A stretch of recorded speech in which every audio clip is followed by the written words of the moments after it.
So we're producing, at the farm, we're producing whole wheat flour, pastry flour, cream of whole wheat, and muffin mix. Now, we have other believers in the Ministry of Agriculture who are producing other products. Oh, okay. And we're telling all believers, you come up with a good product, ship it to the farm, and let Sister Ann and Sister Majida check it out, and if they think it's a good product, and it's a decent price, then we'll send a sample out. Well, we'd actually, each farm market coordinator, a staple goods coordinator, will buy a case of it and sample it in their cities. Oh, and if the people like it, then we will put it into the box the next time. So if you got a product, I heard somebody talking about jams, you know what I mean? If you got jams, jellies, or, you know, any type of agricultural product, based on agricultural products, and it's stable, that it can be shipped without refrigeration, and it's good and it's safe. Once we check it out, hey, we put it in there because we trying to make everybody rich. Okay. Yeah, that's right. Okay, it's nation time. It's time for start playing. Right. We got tremendous expertise in our heads. As a matter of fact, we're producing children at MUI and sending them to the enemy. Come on, now. Wow. And they are making stuff for the enemy. So they can make $120,000 a year. Well, there's not many things you can do in the black community to make that type of money. As a matter of fact, what the government did is they removed vocational agriculture, and then they gave scholarships to farm children to go away and study in college to get a degree in anything except agriculture. Ain't that something? So they would never come back home. That's right. That's how they play. Okay, sister, and then brother. So, I mean, it's been a while, and since you're talking about separation, I know you had talked a while ago to me and other people about, you know, in order for us to leave, some of us city folks, leaving some of our furs and diamonds and stuff in big cars and coming down like to Terrell County and some of the other places like North Carolina, some of the ways we had to do it. I remember one of the ways you suggested was that we had to physically purchase land in that area so we'd be able to make noise, in other words, vote or whatever, or become like a council person. So can you speak about that kind of thing for us moving forward, or from, you know, planning to do in the future? Minister Farrakhan, when he spoke, I think it was to Cobra recently about reparations up in Detroit, Yes. and he made a statement. He said, we're going to take over those 8 to 10 states county by county. Right. County by county. County by county. So he said it may take 40, 50 years. You know what I mean? That may, you know, hurt some people's feelings because they want everything done overnight. You know, okay. But it can be done. So you need to go, and if you're a place you might want to move to on your vacation, take your vacation down there. Oh, okay. Take your vacation down there. Start talking to some of the people down there to find out how things work and what land may be available. Okay. Okay?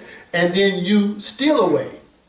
You know, you buy the land, you might stay here and work a while you purchase the land. You might go down there, work a couple of months one year, and come back another year, work a couple more months. Just kind of gradually work your way into a system.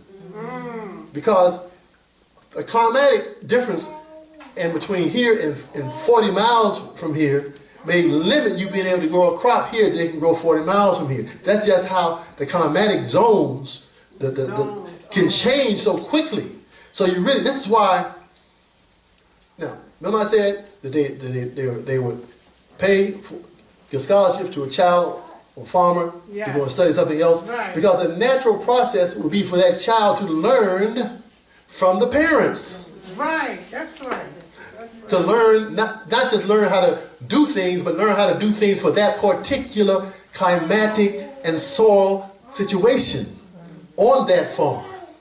When Russia took over the farms back in the 1917, millions of people died because they took the people off the land who knew how to grow it, and they thought they could bring in all this scientific management, and they got millions of people killed. Wow. You need people who are raised on that land to pass down the information on that land, and also the markets. You know, I used to go down and sell Muhammad Farms vegetables down to the wholesale market in Thomasville, Georgia. Okay. This white boy, he was so overweight because he never moved. All day long, he had 2 black books. One black book were the farmers who grew stuff all in that area. Okay. And the other black book were buyers from here, from South Georgia all the way to Canada. Wow. And all that he did was match up supply and demand. The business was in them books. Wow. Now, nobody else sold them books in the office. Okay? Wow. Because that was his business. Information. That's right. Knowing who are the farmers, when do they grow, knowing who the buyers, when do they want, and him matching them up. That's smart. That's how he was making his money. So inshallah, one day, we're going to be able to do that. Okay? But I got to have my own black book, because they don't give me their black book. I'm going to have buyers all across the country. That's why we want our staple goods coordinators to grow into a store. That's right. To grow into a cooperatively owned store in their city. And when I tell them, don't open up your store, if it's a full-scale grocery store, don't try to open your store until you have 500 guaranteed customers who are going to come there every week and buy something. Not the grand opening, and then a month later, they go back to doing what they used to doing. We talking about sign on a dotted line, because they're a member of that cooperative, that they're going to buy something once a week at least. Oh, cooperative, yeah. Okay? Then you can open the doors. Okay? Because there's not a lot of margin in food, and there's a lot of spoilage. There's risk. You want to have at least a guaranteed market. And then other folks, now let me tell you something about black folks. Once you're in business, and you show you're making it, they won't be a part of it. But the first 2 years, they're not going to help you. They're not going to help you. But if you survive 2 years, and they see you're going to make it, they'll roll up in there. So you got to have the people together. People, yeah. People. I did a study of the Mosque study groups all across the country. And in every Mosque study group, 2/3 of the people in that Mosque study group did not live in the city Right. where that headquarters was at. So if they didn't live in the same city, how are they going to support a business? They can support the business on Sunday when they come, When they come. Okay, I see. but Monday through Saturday, Right. they're not going to be able to support that business. So you're going to have to make sure that the people in the area close to that business are going to support that business. That's right. That's smart. So that means that what? You're going to have to control that community. That's right. Either you move to a community that you can control, or you control the community that you live in. And control means they become your market. You know, that's all that counts. They buying from you, that's your hood. That's right. They buying from you, it's understood that you ain't gonna be in that hood doing nothing for very long, because it's about the money, what they buy. So if you can't get them to buy from you on a regular basis, you got to work on that and move to another community, because until you can do that, you're not going to have a stable economy where you can keep your businesses open and you can hire your people. Okay? Okay, let's see. That brother in the back. Yes, sir. Then this brother here, then the sister here. In addition to crops for food consumption, has the nation ever considered crops for alternative energy sources to maintain itself, such as corn and whatnot? Yes, yes. We got involved in something about 18 years ago called TNAF. That was biofuels. But the company that was supposed to process it never got started. So we grew it 1 year, didn't go nowhere. In the future, we want to do hemp. In the future. Yes, sir. I looked at hemp this year. I went to the meeting on growing hemp.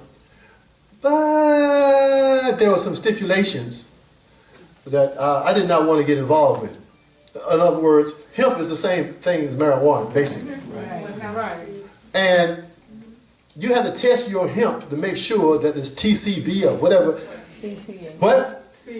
THC. TCH? Make sure that it did not go over 0.5%. If it went over that, then you have to destroy your crop. Wow. And they test you 3 times a year. Wow. Now, ain't no way in the hell I'm going to put all that money and effort into growing something for some cracker to take a sample and tell me that you got to destroy it. And I ain't got the damn machine to check it myself. No. Homie, don't play that. All right. Old school. And if you don't destroy it, you will be put in jail. What? So when they remove those stipulations, when it's no longer illegal Okay. and regulated like that, Okay. then we grow some hemp, because not only can you use for fuel, but hemp, you can replace cotton with hemp cloth. And the reason that you in cotton now and the synthetics is because hemp in the 1920s was taken over. But the DuPonts and the cotton industry teamed up and made it illegal to grow marijuana and hemp. And the reason that it's illegal is because a senator stood up and said, marijuana makes white women Have sex with black have sex with black men. Black men. That's what they said. Yes, you're right. That's what they And said. that's why they made marijuana and then tied hemp into that, Yes. because it's the same thing basically, to shut it down. Yes. So yes, we are looking at others, and we're also looking at the solar energy as well. Because right now, but the brother that got back with me on that, but right now, the big farmers in southwest Georgia, because the prices of the commodities are lower than the cost of production, and the subsidies are not keeping up with the cost of production, and they're getting older, and their children ain't coming back. That's right. So what they're doing is putting up 1,000 acre solar farms. However, it takes about $500,000 per acre to set it up. Wow. Wow. So the farmers are not setting it up, they're leasing it with agreements with these big corporations who's coming in and putting in these huge solar farms and making a good penny now. Right. But they don't have the $500,000 an acre to put it in. And the bad point about it for the local economy is that once you set these things up, you only need one person and 1,000 acres to keep them going. So there's no employment. Wow. There's no employment from the 1,000 acres. At least you can employ people working it, but now once you put it up, there's no employment. And just people drawing money from overseas and a couple of rich old farmers getting the money to rent the land out or leasing it out, doing a partnership with these big corporations. So that's what they're doing now to the land. They're putting it in solar panels all over the place. They was blocking it for years. But as the economy got bad and they realized the children was not coming back, they decided to put it in solar farms. So we're looking at that too, but we didn't get a good price quote. Cool. I'm not going out like that. Okay, now who's next? Somebody help me out. Yes, sir.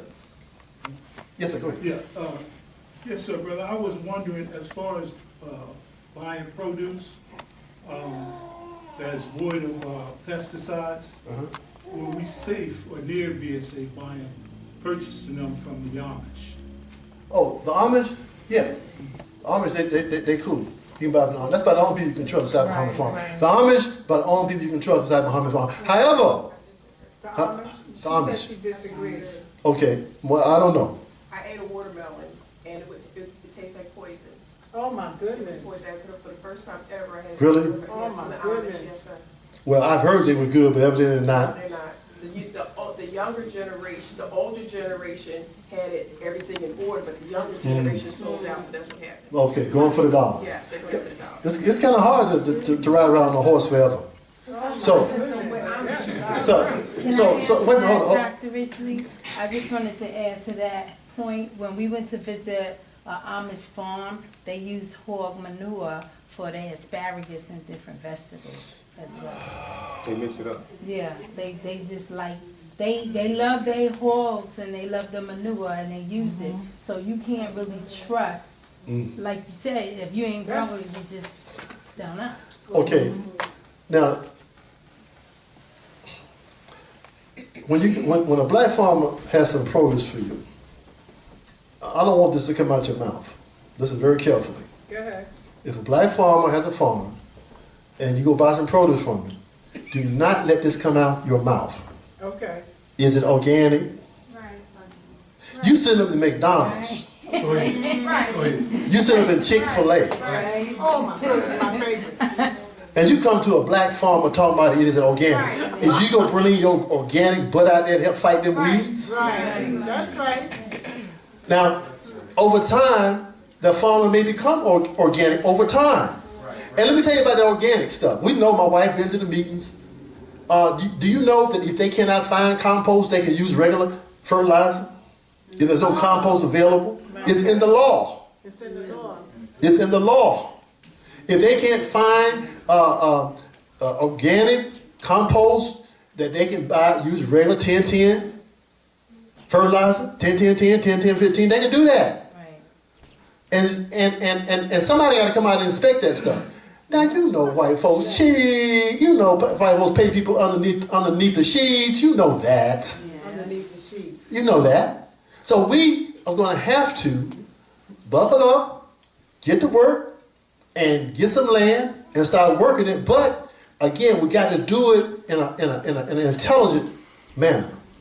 The Jews control the cotton industry in Europe before they came over here. They was buying the cotton from India and Egypt.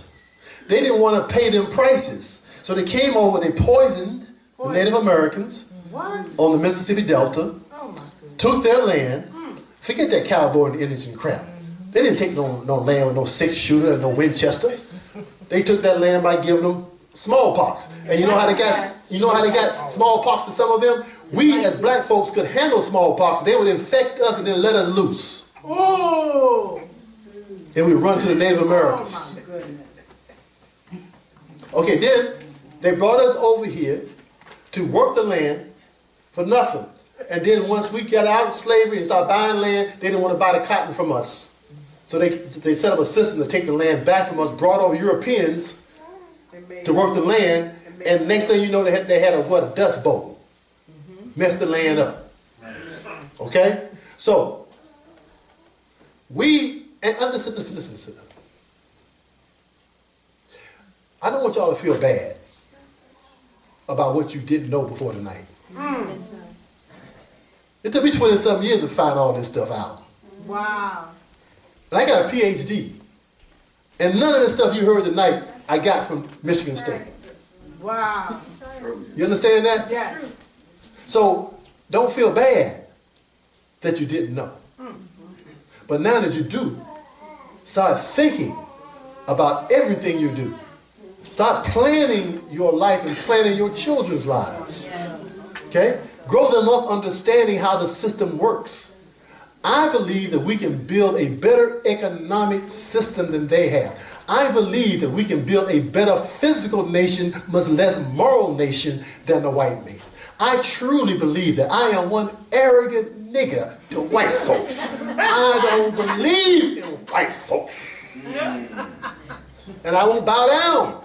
Ever since I found out who they was when I was at a white prep school and I read the Autobiography of Malcolm X and they said the white man was the devil, I said, that's right, that's it. I went downstairs at a prep school, cussed them all out that morning and said, I know now y'all ain't nothing but a race of devils. I'm not going to work for your daddy and I'm not going to work for you. And all praise is due to Allah. I work for the Honorable Minister Louis Farrakhan.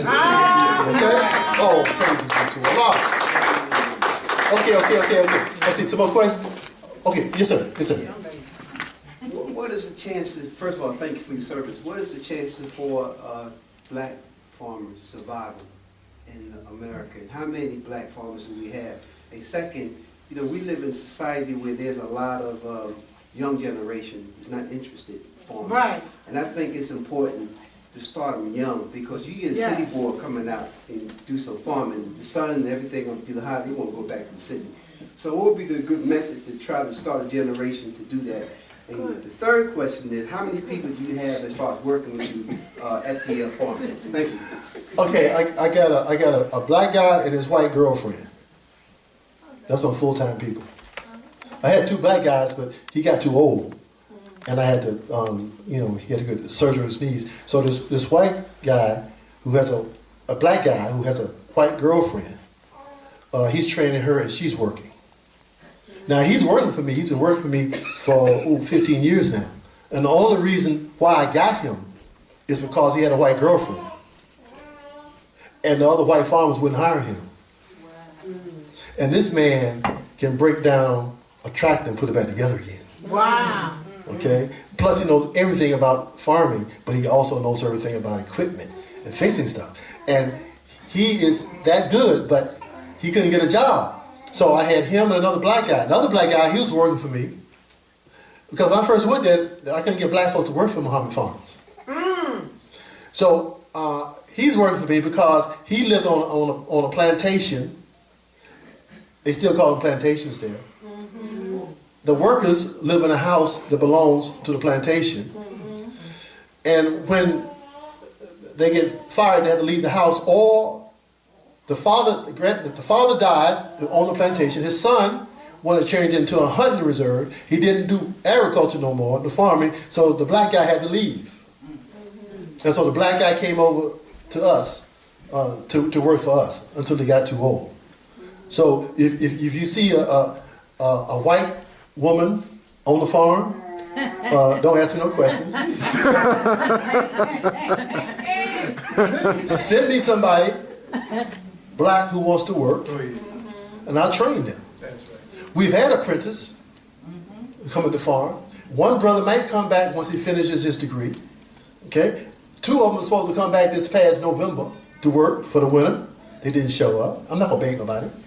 But one good thing, a young brother a couple years ago at Savior's Day came by our booth, and he gave me the greatest compliment ever given to me.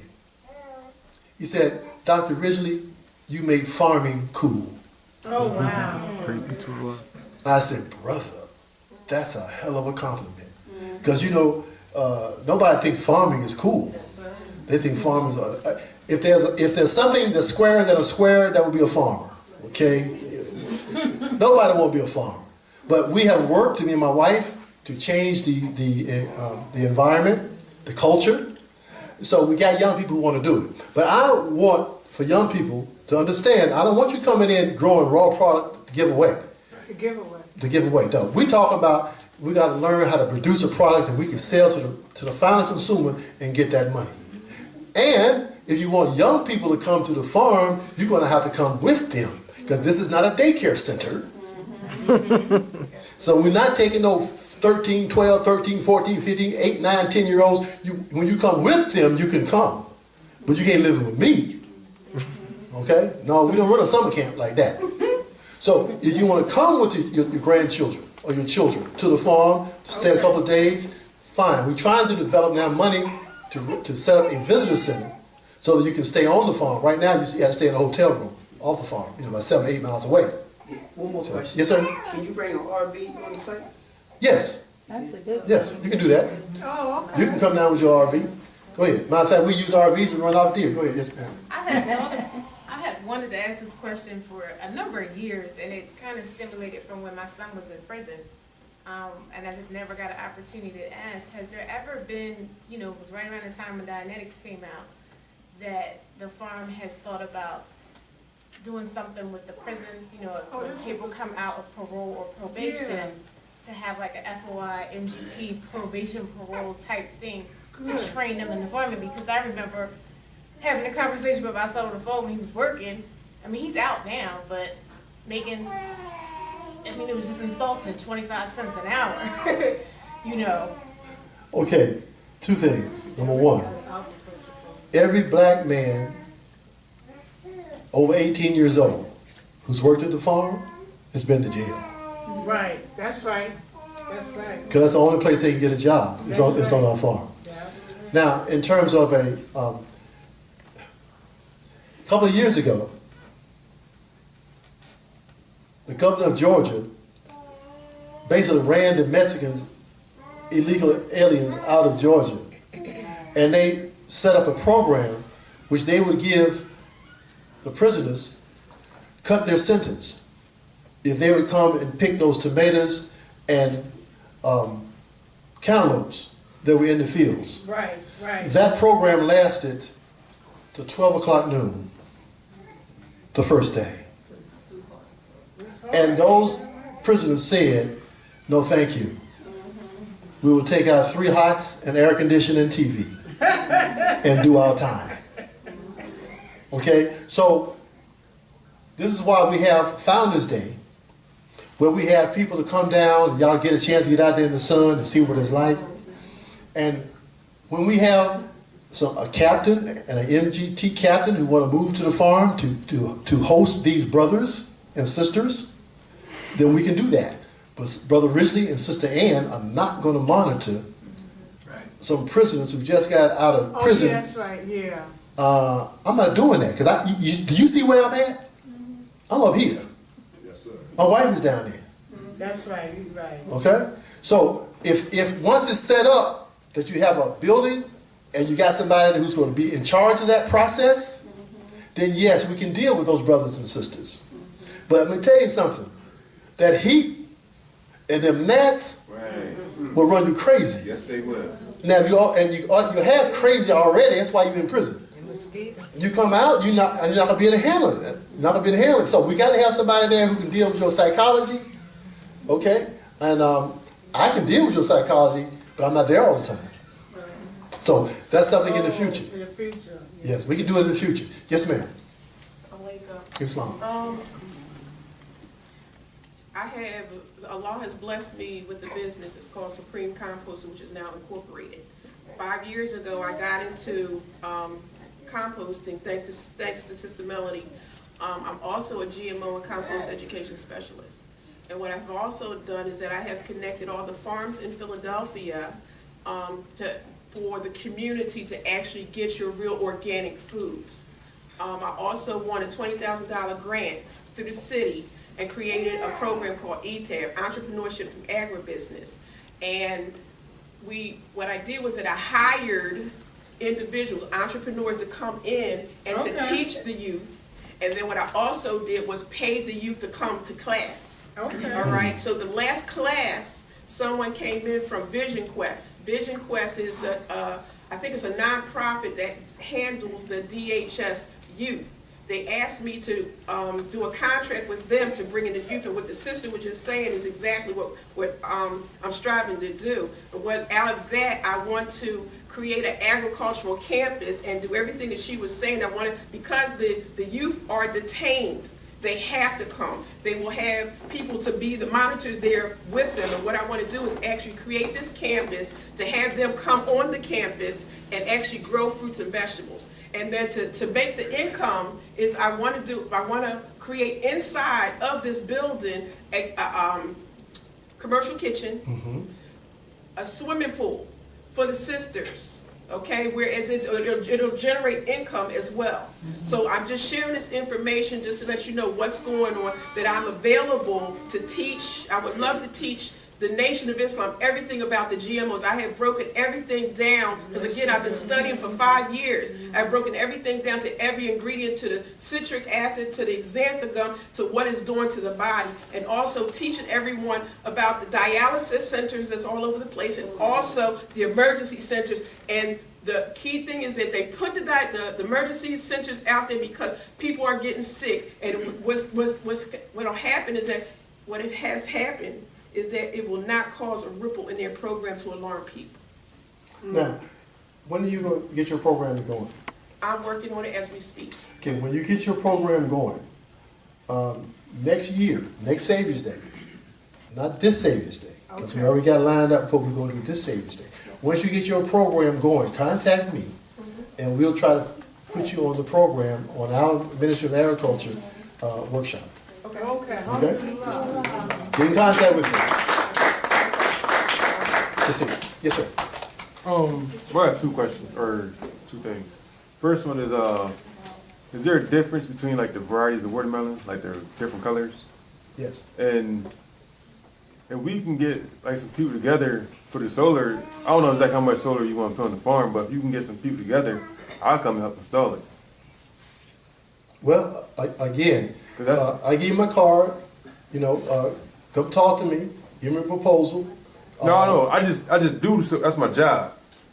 Right, but again, like I said, the equipment is what's the cost. Right. The solar equipment, again, is very expensive. So it's the issue is not labor, it's cost, it's price. And we don't have the money to do it. That's why we're trying to work with somebody who's supposed to be an African brother who's been doing this across the world, and he's supposed to go do it on our farm, but he hasn't. I haven't talked directly to him yet. Okay, but you get in contact with me, and if there's something comes up and there needs some more to work, fine. We just can't set up by ourselves right now. We don't have the money. So who was next? We're about to close up, right? The watermelons. I'm sorry. Oh, yes. There are different varieties of watermelon. A whole bunch of different varieties. We grow Crimson Sweet, Royal Star, and this year we're going to do Sangria. I grew seedless watermelons about 10 years ago because somebody said, you got to go seedless watermelons. That's the market. That's the market. So I grew seedless watermelons, and it cost more money to grow them, and I didn't get no more money for them than the regular watermelons. Oh, wow. So, I didn't do that. Did it one year, didn't do it. Now I'm glad I didn't do it, because right now, when we sell our watermelons with seeds in it, the people who buy them say when they set up on the corner, people drive by and ask, does the watermelon have seeds in it? And they say, yes. And they put right on over. Pay whatever price for seeded watermelons. Yeah. So I'd like to thank white people again for pushing seedless watermelons. I mean, like the yellow meat and things like that. Yellow meat, people ask about yellow meat. To me, a watermelon is red. Okay, that's to me. All right, and I can sell red watermelons all over the country, and people say it's the best watermelon in the world. So I'm not going to get crossed up with yellow, because if there's cross-pollination between some watermelon varieties, then I'm going to get some mixed up stuff. Okay, and I like red watermelons. So I'm not interested, because I don't get no more money for them than I get for red watermelons. People say they want yellow, but they're not going to pay me no more money. Okay? So, anybody else? Yes, ma'am. Okay, so also I'm a teacher at the Temple University Pass-It program. And what I do is that I teach individuals again about the GMOs, but I also have two pieces of land with 35 flower beds. Anybody who's interested in learning how to grow, you can get my number and we can go from there. Also, the center that I teach at, I'm a program director at the Copperwood Recreational Center. They actually gave me a piece of land where right now we're in the process of getting a fence. Someone donated a fence, and we're going to need help with that. So anybody who's interested, see me before I leave, and we can connect. I can teach you how to grow your fruits and vegetables. Okay, what's your name, sister? Sister Nefertari. Nefertari. Yeah. Okay. Yes. You catch up with her, y'all from this area, and Yeah, I know. once you get your program going, then inshallah, next Savior's Day, you can come on the Ministry of Agriculture, if we have one. In other words, every year I have to apply, never know if they're going to get it. Then we'll look at your operation. I'll be glad for you to share. Glad for you to share. We've had other outside people to come on our Ministry of Agriculture to share their programs. Because my job is to feed 40 million black people. Good. Not just those who are registered Muslims. So I'm working with everybody who wants to work. Yes. Somebody else? We got to go? No, sir. Oh. At one time, there was a conversation about selling parcels of land on the farm. Is that a real conversation? No, we're not going to sell any of the land. As a matter of fact, we're not going to build homes, okay? Because if someone wants to build a home, they have to get a loan. And they can't get a loan unless they own a piece of land. We can't do that. Because once we sell a piece of land, when that person dies, the children can sell that piece of land to anybody. Right.